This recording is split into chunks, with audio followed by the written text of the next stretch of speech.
Ní làm chi đâu? Ní nấu ăn à? Ní nấu nước ăn à? Anh nấu nước à? Anh nấu cơm à? Anh Ní nấu cơm không?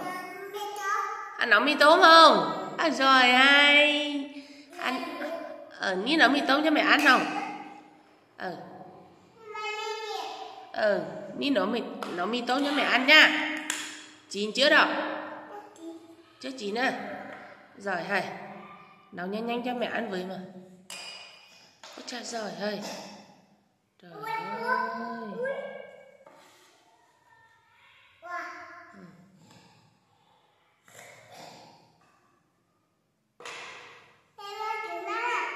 Để đó tí nữa mẹ ngồi. Con để đó tí nữa mẹ ngồi. Nấu nhanh nhanh cho mẹ ăn tí nữa mẹ ngồi. Chín chưa đâu? Chưa chín à?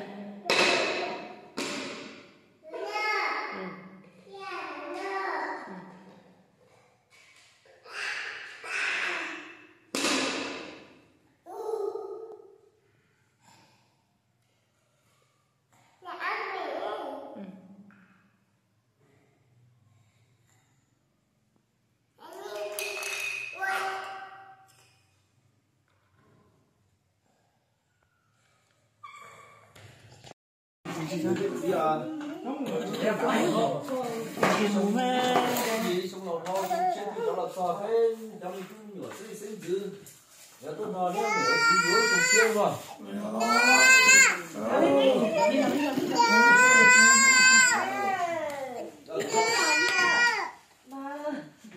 chị là chị xử các rồi đã tuần đã mùa lúc xong rồi thôi này cái gió vừa này này